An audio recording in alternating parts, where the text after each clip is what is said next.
Good morning students. BA first year first sem history की online कक्षा में आप सबका स्वागत है। आज का हमारा लेसन वही है जो लेसन 9 धार्मिक आंदोलन रिलीजियस मूवमेंट। आज का हमारा टॉपिक रहेगा बुद्धिज़्म यानी बौद्ध धर्म।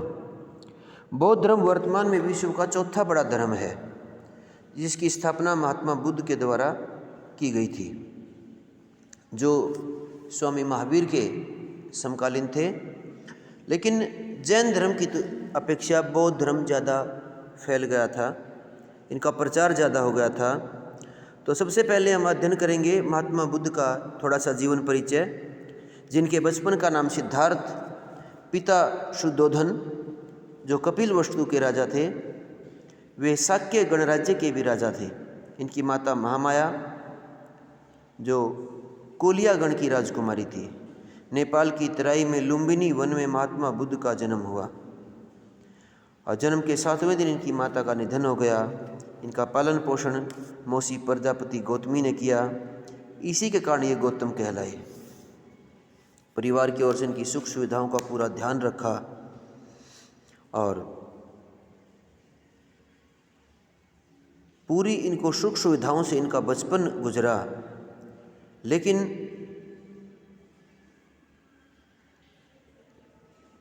ये इनका मन शांत नहीं हो उसका, और ये अपने मन को शांत करने के लिए उसने अपने जीवन में अनेक वृद्ध बीमार मृतक देखे और इन्होंने उनको देख करके संसार को दुखों का केंद्र मान लिया तथा मृत्यु को अंतिम सत्य स्वीकार कर लिया। जब उन्होंने सन्यासी को देखा तो वह मन से उसी की तरह का बनने की सोचने लगा, और जिसके कारण वह 29 वर्ष की अवस्था में अपने पुत्र राहुल व पत्नी यशोधरा, जिसे गोपा कहते थे, उनको सोता हुआ छोड़कर इन्होंने घर त्याग दिया। इस घटना को बौद्ध साहित्य में महाभिनिष्क्रमण कहा जाता है। सत्य की खोज में सिद्धार्थ वैशाली के सुविख्यात आचार्य अलार कलाम था राजगृह के आचार्य रामपुत्र के आश्रम में भी गए। वहाँ इन्होंने संतोष नहीं मिला और इसके बाद वो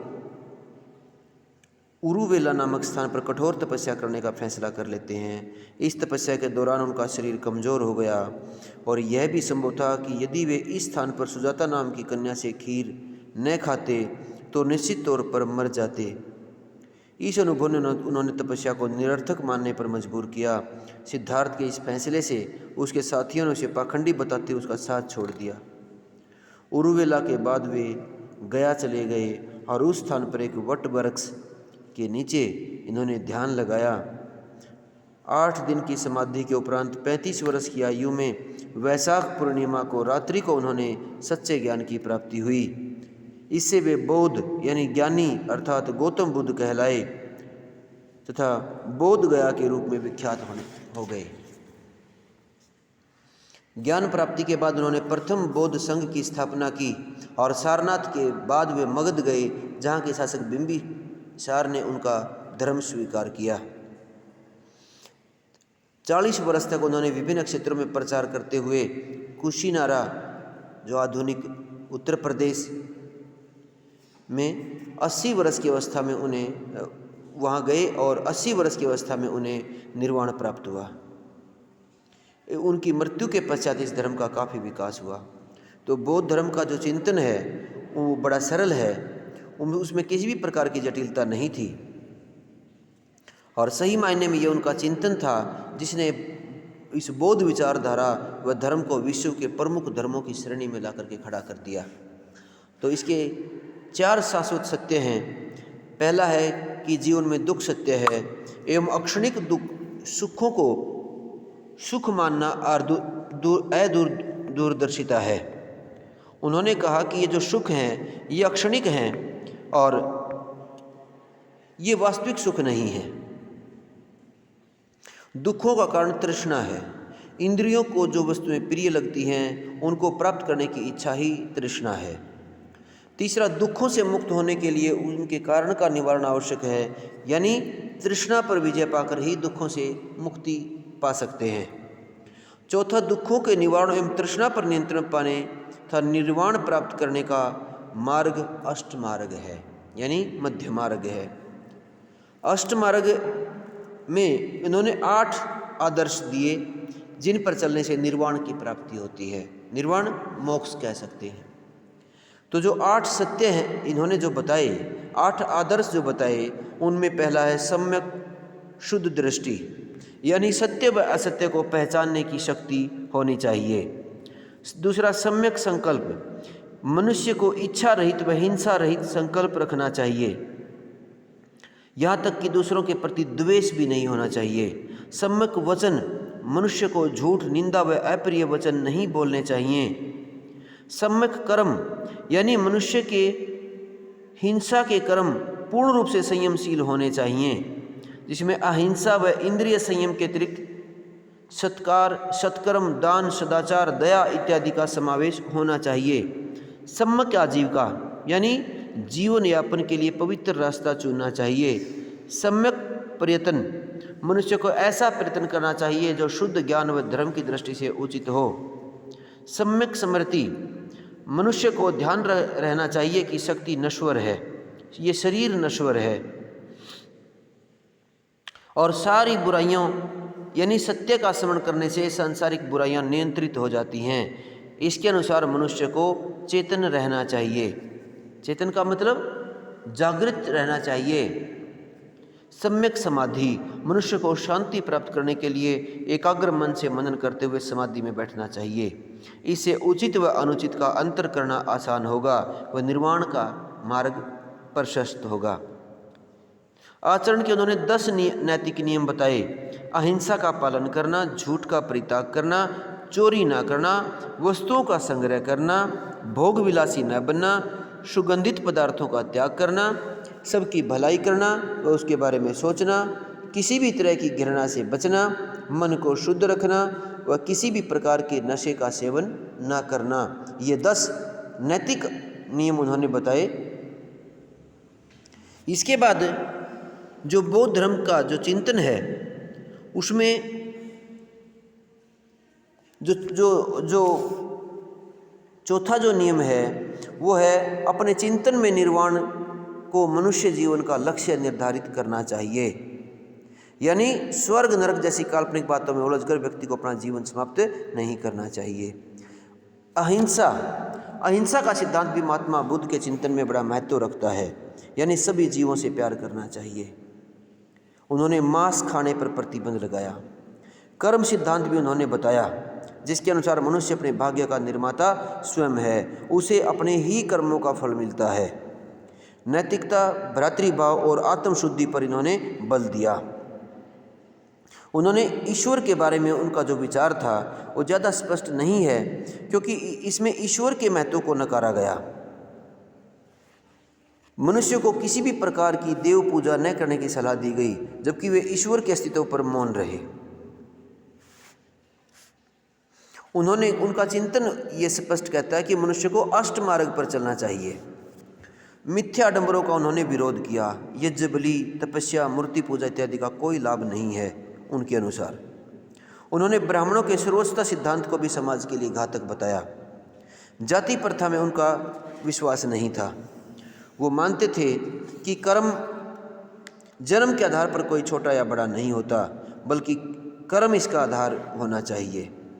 ब्राह्मण कुल में पैदा हुआ कोई भी बच्चा और वो यदि निम्न दर्जे का कार्य करता है तो वो उच्च व्यक्ति नहीं हो सकता। महात्मा बुद्ध ने बौद्ध धर्म का संगठन किया। उन्होंने एक संघ की स्थापना की जिसका ध्येय था बौद्ध धर्म का प्रचार करना। इसके लिए इसके संगठन पर ध्यान डालना अनिवार्य हो जाता है, और उन्होंने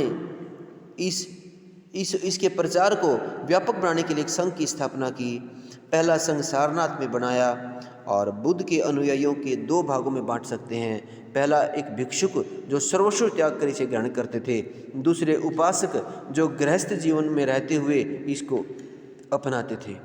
15 वर्ष से कम आयु के व्यक्ति, चोर, हत्यारे, रोगी तथा ऋणी व्यक्ति को धर्म में प्रवेश नहीं दिया जाता था।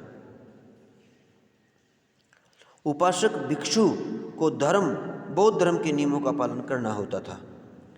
संघ की कार्यशैली थी, यानी किसी प्रस्ताव को इस सभा में 3 बार प्रस्तुत करते थे, जिस पर हर बार प्रत्येक दृष्टिकोण से विचार होता था।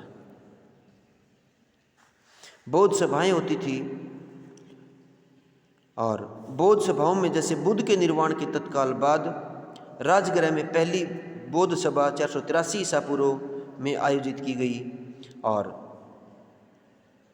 इस आयोजन में आनंद, उपाली व अजातशत्रु की प्रमुख भूमिका रही।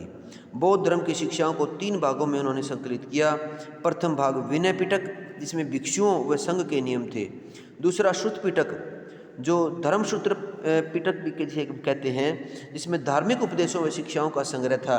तीसरा अभिधम पिटक में आध्यात्मिक व दार्शनिक प्रश्नों की विवेचना थी।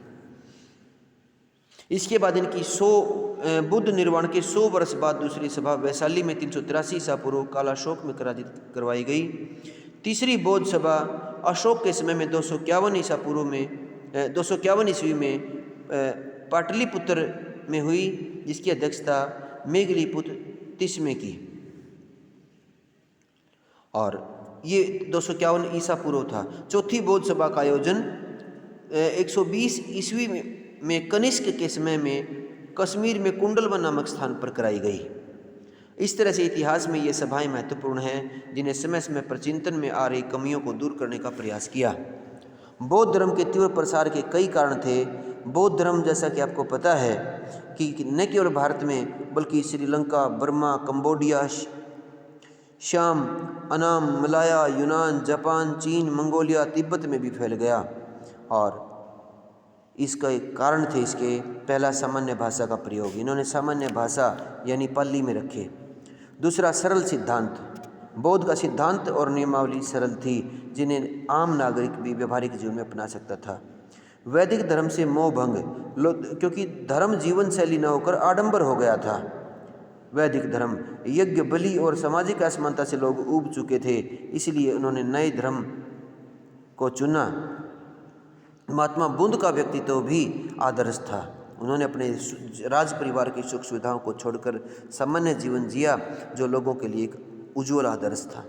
समानता की भावना थी। बौद्ध धर्म में समानता की भावना थी, क्योंकि वैदिक धर्म में उनका ब्राह्मणों, क्षत्रियों, शूद्रों के प्रति सबके प्रति व्यवहार समान है। और ऐसे वे लोग जो वैदिक धर्म में बहिष्कृत थे, सम्मान पाने के लिए इस धर्म में आ गए। राजकीय संरक्षण, और ये भी था कि महात्मा बुद्ध के स्वयं राजकुल में पैदा हुए। स्वयं बिंबिसार, अजातशत्रु व प्रसेनजित जैसे राजाओं ने इसे स्वीकार किया। ये भी इसके प्रचार का एक बड़ा कारण था।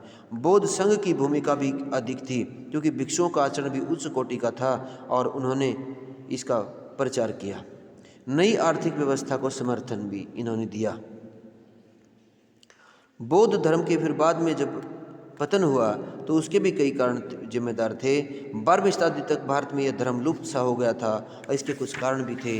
पहला था कि बौद्ध धर्म में काफ़ी बुराइयां आ गई थी। इस कारण कई लोगों ने उस धर्म को त्याग करके और इसे अपने दूसरे धर्मों में चले गए। इसमें महात्मा बुद्ध की मूर्तियाँ, वैदिक देवी देवताओं की उपासना, तंत्र मंत्र में के धर्म में प्रवेश ने इस धर्म के आकर्षण को खो दिया। ब्राह्मण धर्म का पुनरुत्थान। ब्राह्मण धर्म यानी वैदिक धर्म जिसे हम कहते हैं, अपनी गिरती हुई शाख व लोगों द्वारा धर्म त्याग कर जाने को लंबे समय तक नहीं देख सका, और उसने अपने मत व सुधारकों ने 2 कदम उठाए।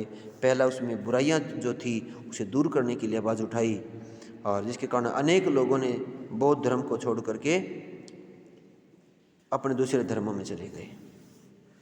बौद्ध भिक्षुओं का चरित्र, और बाद में बौद्ध संघ व विहार सदाचार सर्वोत्तम आचरण के केंद्र थे शुरू में, लेकिन बाद में समय बीतने के साथ ये धन एकत्रित करने के केंद्र बन गए और ये भोग विलासी हो गए।